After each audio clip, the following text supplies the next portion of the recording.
क्या फर्क पड़ता है राहुल गांधी पॉलिटिक्स में रहे या न रहे? राहुल गांधी कोई इतनी बड़ी हस्ती आप लोग मानते होंगे, हम नहीं मानते। तो राहुल गांधी की दाढ़ी तक के बाल गिने जा रहे हैं, राहुल गांधी का चेहरा कैसे मिलता है।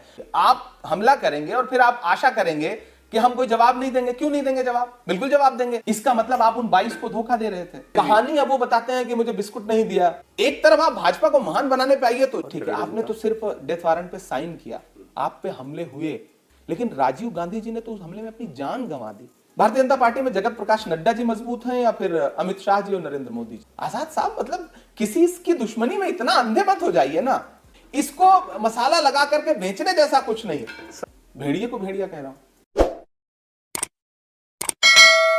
कि कुछ फैसला तो हो कि किधर जाना चाहिए। पानी को अब तो सर से गुजर जाना चाहिए, ये परवीन शाकिर साहब का। तो मुझे इसकी बात शायर जो कह रहे हैं वो कहीं कांग्रेस पार्टी के लिए तो सही लग रही है। पानी सर से गुजर चुका है कहीं तो, तभी तो देखिए गुलाम नबी आजाद भी जो कुछ लिख रहे हैं, कह रहे हैं, बता रहे हैं, वो हो रहा है। पानी शायद सर से गुजर चुका होगा, तभी राहुल गांधी जो है उनको भारत जोड़ो यात्रा निकालनी पड़ी, तभी शायद ये नौबत भी आ गई कि उनकी सांसदी भी चली गई, घर भी चला गया। बताइए, सर से पानी गुजर चुका है कि नहीं? देखिए, आपने शायरी से शुरुआत की तो मुझे भी अब्बास ताबिश का एक शेर याद आया कि पानी आंख में भर के लाया जा सकता है, अब भी जलता शहर बचाया जा सकता है। इस देश में लोकतंत्र को कुचलने की जो कोशिशें हो रही हैं, आपने जो चीजें गिनाई वो सब उसी की एक कड़ी है।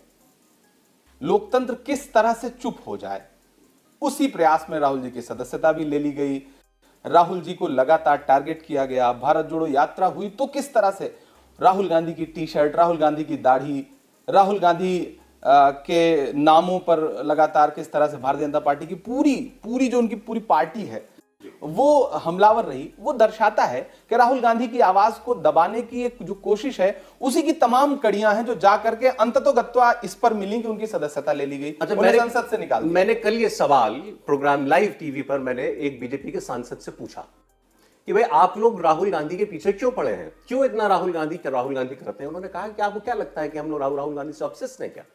हमें क्या फर्क पड़ता है राहुल गांधी पॉलिटिक्स में रहे या न रहे? राहुल गांधी कोई इतनी बड़ी हस्ती आप लोग मानते होंगे, हम नहीं मानते। हम उन राहुल गांधी को इतनी तवज्जो देंगे कि हम कुछ स्कीम करेंगे, साजिशें रचेंगे, बुनेंगे उनके खिलाफ कि हमें इनकी सांसदी लेनी है? ये तो अपना जैसे होता है ना कि देहात में एक अवधि में कहावत है कि मुंह जलाने वाली बात है।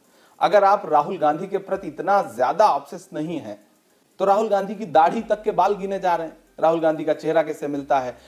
भारतीय जनता पार्टी का official Twitter handle Rahul Gandhi की टी शर्ट पोस्ट करता है, उसके रेट बताता है। कांग्रेस ना बोले, आप जिनको नहीं कह सकते कि भारतीय जनता पार्टी को राहुल गांधी से मतलब नहीं है। राहुल गांधी कहां उठ रहे, राहुल गांधी अगर किसी रेस्टोरेंट में बैठ के खाना खा रहे हैं, उसकी भी क्रॉप फोटो जो है वो भारतीय जनता पार्टी के आईटी के जो हेड हैं वो पोस्ट कर रहे हैं। तो आपको नहीं लगता कि राहुल, तो मैंने देखी और मुझे समझ में नहीं आया कि उस पर किसी को क्या एतराज हो? आप सोचिए, ये सवाल तो फिर अमित मालवीय जी से पूछा जाना चाहिए कि दिक्कत क्या है। राहुल गांधी एक सामान्य व्यक्ति की तरह अगर किसी रेस्टोरेंट में खाना भी खाएं तो आपको तकलीफ, और आप कहते हैं कि हम राहुल गांधी के असर में नहीं है। आपकी और बीजेपी की राजनीति इस लेवल तक पहुंच चुकी है ना कि अब राहुल गांधी कहीं खाना भी खाएंगे तो वो भी मजाक की चीज बन जाएगी, या उसमें फिर क्यों, और वहां क्या इटालियन सेंटर में बैठे थे। नहीं, ये हमारी राजनीति का स्तर नहीं है, भाजपा की राजनीति का स्तर। नहीं, ये भाजपा की राजनीति दोनों तरफ से है। क्यों? अभी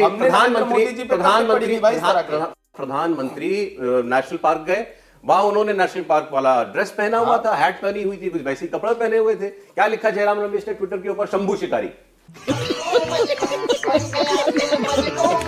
प्रधानमंत्री को लिख रहे शंभू शिकारी। तो आपको लगता है कि इटालियन कल्चरल सेंटर में बैठे होंगे राहुल गांधी तो बीजेपी पक्ष देगी? बात यही होती है कि फिर शुरुआत कहां से हो रही है। आप हमला करेंगे और फिर आप आशा करेंगे कि हम कोई जवाब नहीं देंगे। क्यों नहीं देंगे जवाब? बिल्कुल जवाब देंगे।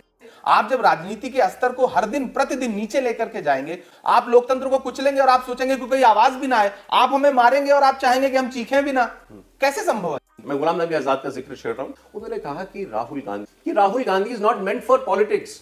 वो पॉलिटिक्स में इंटरेस्ट नहीं है उनका, वो कुछ और काम करें। वो कहते हैं मेरी दुआएं उनके साथ है, मैं चाहता हूं लंबी जिंदगी जिए, अच्छी जिंदगी जिए, जो काम करें उसमें तरक्की उनको मिले, लेकिन पॉलिटिक्स नहीं आती उनको करनी। सौरभ जी, मैं यहाँ बहुत संवेदनशील होकर एक बात कहना चाहता हूँ। मैं चाहता हूँ कि देश इसे सुने, आजाद साहब भी इसे सुने, मेरे वालिद की तरह है वो, बड़े हैं वो। एक व्यक्ति 4.5 महीने 5 महीने सुबह से लेकर के शाम तक 24 घंटे या तो उसमें सोता है एक बस नुमा एक मतलब जैसे कंटेनर में सोता है। तकरीबन 4000 किलोमीटर पैदल चलता है, लोगों से मिलता है, करोड़ों लोगों से मिलता है। मैं चश्मदीद रहा हूं। आप उसे कहते हैं कि वो राजनीति के लिए मतलब इच्छुक व्यक्ति नहीं है, सही व्यक्ति नहीं है। सही कौन है? अपने 5 स्टार बंगलों में बैठा हुआ व्यक्ति सही है? सड़क की धूल फांकने वाला व्यक्ति सही नहीं है? भारत को जानने के लिए कन्याकुमारी से कश्मीर तक जाने वाला व्यक्ति सही नहीं है? सही कौन है? सही कौन है? गुलाम नबी आजाद साहब सही व्यक्ति हैं? गुलाम नबी आजाद के 50 साल की कंट्रीब्यूशन को आप कुछ नहीं मानते? मैं मानता हूं, बिल्कुल मानता हूं। मैं कहां डिनाई कर रहा हूं? मैंने कहा ना मेरे वालिद की तरह। लेकिन मैं उनसे पूछना चाहता हूं कि आप राहुल गांधी को किस बुनियाद पर खारिज करते हैं? सिर्फ इसलिए क्योंकि राहुल गांधी आपकी बात को तवज्जो नहीं दे रहे हैं। आपका सो कॉल्ड, जितने मैंने भी उनके बहुत सारे इंटरव्यू सुने। लेकिन वो अकेले नहीं थे। G23 जो बना था उसमें तो उनके अलावा G23 आज कहां है? वो 22 लोग कहां हैं? पार्टी में हैं जो सो कॉल्ड इनके साथ थे, जिनको ये कहते हैं कि हम इनके अगुआ रहे। ठीक है। वो 22 लोग आज कहां हैं? उनकी मांगे क्या थी? वो क्या गलत मांग रहे थे? नहीं, उनकी मांगे अगर मानी नहीं गई तो वो 22 काम क्यों कर रहे हैं पार्टी के साथ? ठीक है, वो लोग रुक गए, ये चले नहीं, क्यों चले गए? उनकी बातें मान ली गई, आपकी नहीं मानी गई। आपके हम ख्याल लोग थे, आपके साथ चिट्ठी पे साइन किया था। जैसा आप कहते हैं कि हमने एक पूरी जमात इकट्ठी की थी। इसका मतलब आप उन 22 को धोखा दे रहे थे। आपके इरादे कुछ और थे, आप कहीं और की कठपुतली थे। लेकिन उन 22 लोगों ने ये भी उनका इल्जाम है। मैं सौरभ भाई ये क्यों ना कहूं? जो राहुल गांधी की ना माने, मैं इस पर आरएसएस का बीजेपी का ठप्पा लगा। नहीं, मैं बिल्कुल ठप्पा नहीं लगा रहा हूं। लेकिन अब मैं यहां आकर के एक बात कहता हूं। प्रधानमंत्री जी उनके विदाई समारोह में खड़े होते हैं, उनका भाषण सुनिएगा। जब वो कहते हैं कि मैं इलेक्टोरल पॉलिटिक्स में नहीं था, प्रधानमंत्री जी के शब्द हैं, फिर भी जब मैं आता था तो आजाद साहब उस समय भी हमसे मिलते थे, आजाद साहब के लिए वो रोए भी। तो मैं क्यों ना मानूं? मैं क्यों ना मानूं? ठीक है, वो तो कह रहे हैं कि प्रधानमंत्री एक इंसिडेंट को याद करके आंसू तो उन्होंने बहाए। मेरी अपनी पार्टी जिसे मैंने 50 साल दिए, उसने मेरी रिटायरमेंट पर एक ट्वीट भी नहीं किया। आप जब राजनीति के बहुत सारे मानक तोड़ करके आप बिल्कुल सतह पे चले जाएंगे तो आप अपेक्षा करते हैं कि जिस पार्टी ने आपको 40 साल 45 साल पावर में रखा, उस पर आप तरह तरह के आरोप लगाएंगे, फिर वो पलट के उसके कार्यकर्ता आपको जवाब नहीं देंगे, और कोई एक कार्यकर्ता जवाब देगा तो आप शिकायत करेंगे। मैं बड़ी संवेदना से ये बात कह रहा हूं। अब आपने लिखा ना कि जितनी मेहनत दिन भर इंटरव्यू देकर के गुलाम नबी आजाद कर रहे हैं, अगर इतनी सरकारी खामियां गिनाने में की होती, अगर उसके लिए इंटरव्यू दिए होते तो आज झूठी कहानियां नहीं सुनाई। सौरभ भाई, मैं यही आकर क्या मतलब आप झूठ बोल मैं इंडिया टीवी पे बड़ी जिम्मेदारी से एक बात कह रहा हूं। मुझे देश बताए कि पिछले 3-4 साल में इतने बड़े बड़े इश्यूज हुए। महंगाई पे देश में लोग प्रोटेस्ट कर रहे हैं, महंगाई बेतहाशा बढ़ी है, अडानी का मुद्दा है, अडानी से पहले भी इस देश में कई मुद्दे हैं। आजाद साहब ने प्रमुखता से, दिल्ली छोड़िए, कश्मीर में ही कोई एक प्रोटेस्ट मौजूदा भारतीय जनता पार्टी सरकार के खिलाफ किया हो तो देश मुझे बता दे। उसी कश्मीर में एक 8 साल की बच्ची के साथ, आसिफा के साथ बलात्कार हुआ था, कहीं आजाद साहब खड़े हुए हो तो बताइए। बिल्किस के लिए आजाद साहब ने एक शब्द कहीं बोला हो तो बताइए। आप मुद्दों पे कहां खड़े हुए? हम क्यों ना माने कि आपने सरकार को हमेशा से एक सॉफ्ट कार्नर रखते हुए, मतलब एक अच्छे रिश्ते रखते हुए छोड़े रखा। आप मुद्दों में कहां गए? आप सड़क पे कहां? लेकिन वो अकेले तो नहीं है, कपिल सिब्बल गए, उन्होंने भी पार्टी को कई दशक दिए। उनके अलावा ज्योतिरादित्य सिंधिया गए, यहां कपिल ज्योतिरादित्य सिंधिया, हेमंत बिश्व शर्मा, जितिन प्रसाद, आरपीएन सिंह, सुष्मिता देव। देखिए, ज्योतिरादित्य सिंधिया, हेमंत बिश्व शर्मा, इन सारे लोगों में और कपिल सिब्बल में अंतर है। कपिल सिब्बल भी गए, राज्यसभा की चाहत उन्हें भी थी, और मुझे लगता है कि जो सारा मतलब सारा झगड़ा है या सारा गिला शिकवा है, उसकी जड़ में राज्यसभा है। राज्यसभा की चाहत उन्हें भी थी, इन्हें भी थी। उन्होंने राज्यसभा हासिल किया, लेकिन उसके लिए कभी बहुत ज्यादा अपनी बातचीत का स्तर नहीं गिराया उन्होंने। तो मतलब आप कह रहे हैं कि बाकी सब लोग भी किसी ना किसी लालच से गए? नहीं, लालच से नहीं गए हैं। कहानियां सुनाई ना उन्होंने कि बहुत सारे लोग तो या तो डर से गए या लालच से गए। हेमंत बिश्व शर्मा के खिलाफ जांच चल रही थी, वहां चले गए, वॉशिंग मशीन में धुल गए। नहीं, धुलने से पहले की कहानी नहीं याद है जो बताई है? कहानी अब वो बताते हैं कि मुझे बिस्कुट नहीं दिया। गलत बात। राहुल गांधी अपने कुत्ते को बिस्कुट खिला रहे थे। राहुल गांधी को कुत्ते को बिस्कुट खिलाने से फुर्सत नहीं थी कि अपने एक ऐसे नेता से मिल ले जो 15 साल सरकार में रहा है असम में, और वो 8 स्टेट्स हैंडल करता है। मैं 4 साल 3.5 साल की राजनीतिक जिंदगी में 50 बार राहुल गांधी जी से मिला। जितनी सभ्यता से, जितनी विनम्रता से वो युवा नेताओं से मिलते हैं, तो सीनियर से कितना विनम्रता से मिलते होंगे। विश्वास करिए सौरभ जी, ये राहुल गांधी के बारे में एक परसेप्शन बनाया जाता है जानबूझ करके। उनकी छवि खराब करने के लिए।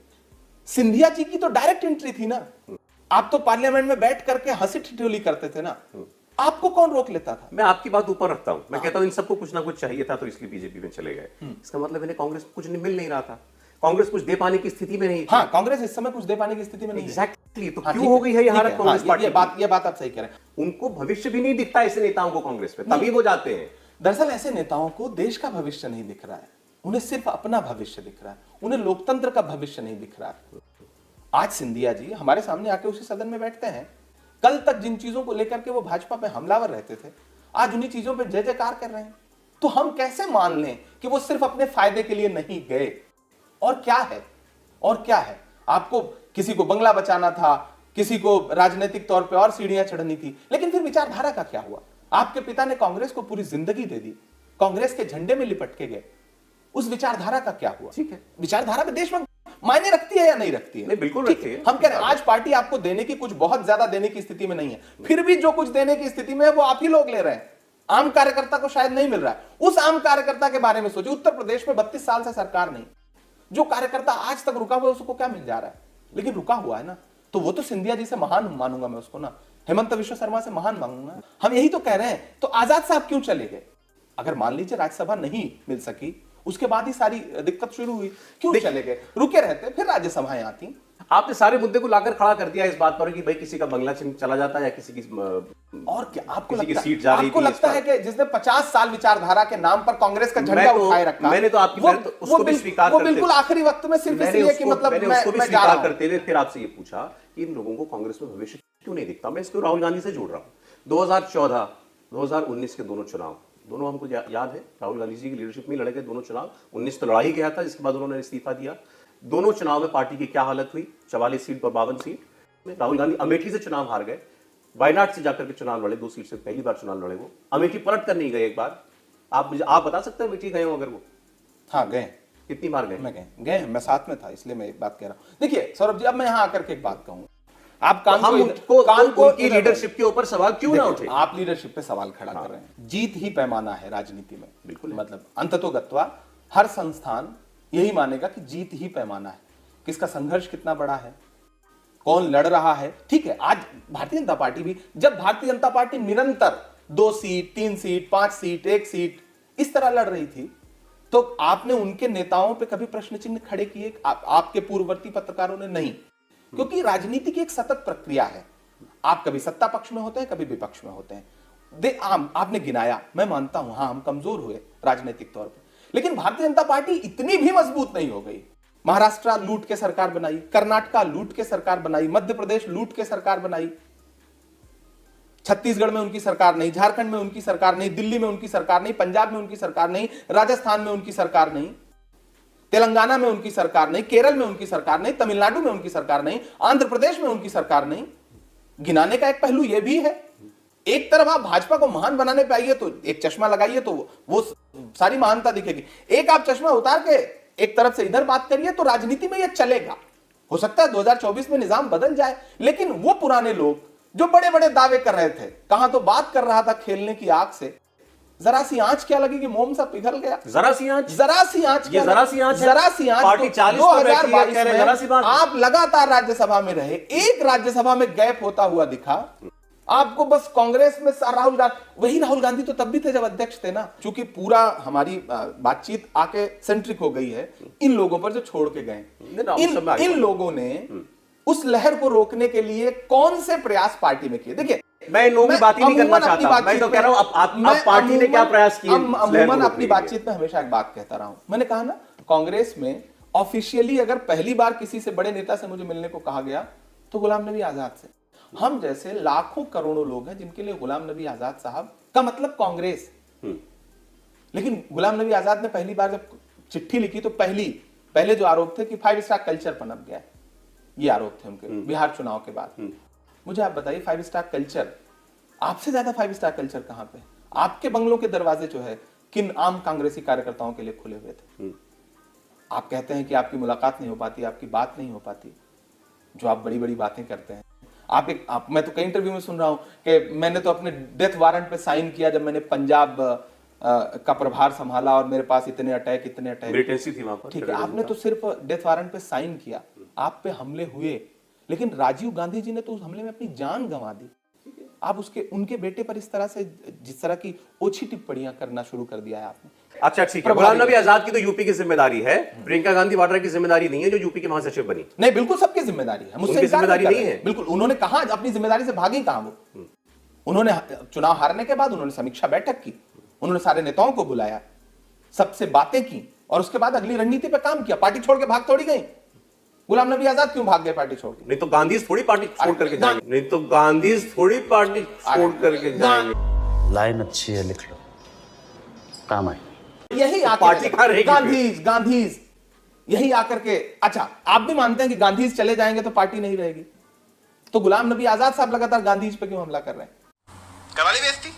उनको भी तो यह मानना चाहिए कि गांधीज में कुछ जादू तो है, देश या कांग्रेस के कार्यकर्ता उनकी वजह से जुड़े रहते हैं।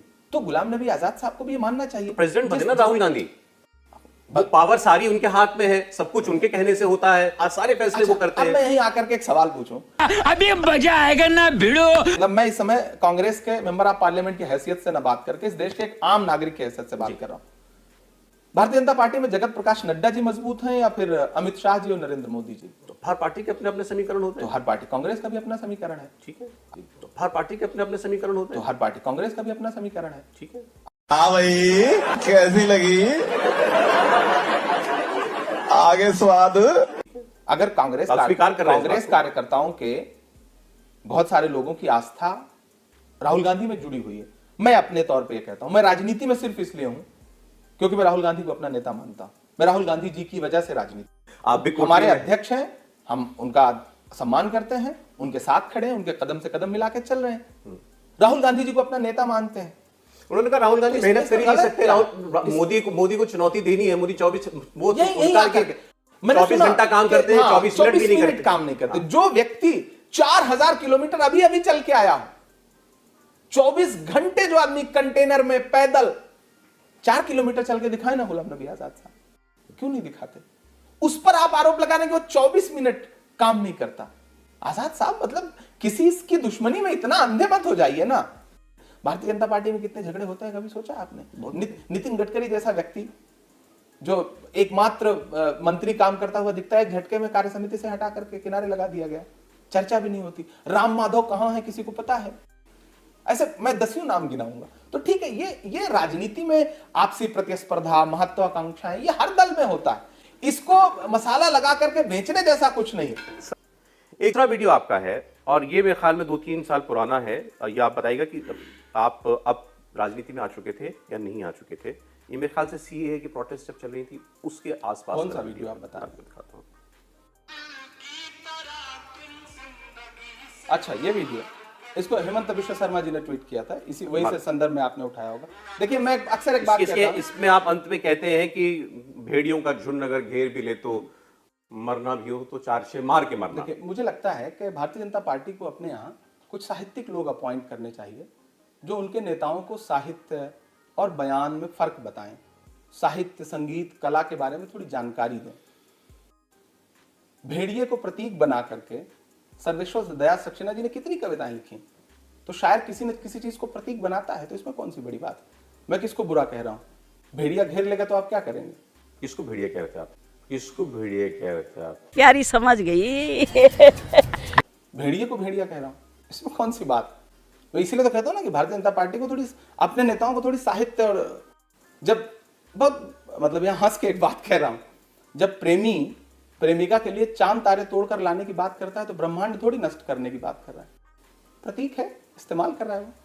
नहीं, आप शायद उस वक्त लिंचिंग वगैरह के बातें आप कर रहे थे और उसमें आपने कहा कि अगर कहीं फंस जाओ, गालिब का एक शेर है, तो मारते मारते मरना, 4 को मार के मरना। गालिब का एक शेर है, उसकी अलग अलग लोग व्याख्या करते हैं। मैं तो भेड़िए के लिए कह रहा हूं। आपने उकसाया नहीं, भड़काया नहीं। नहीं, इसमें उकसाने वाली कौन सी बात? आपको भेड़िया घेर लेगा तो आप आत्मरक्षा नहीं करेंगे? खबरदार, बाप है हमारा। अब बताइए मैं क्या करूंगा? एक बहुत सिंपल सी टिप आपके साथ शेयर करती हूँ। अपने हाथ को इस तरीके से रखिए। If you look at this from your side, आपका लेफ्ट हैंड आपको बी के जैसे दिखेगा और राइट हैंड आपको डी के जैसे दिखेगा। B and D. B for थोड़ी मदद रखिए। वे मैथों तेरा मन परे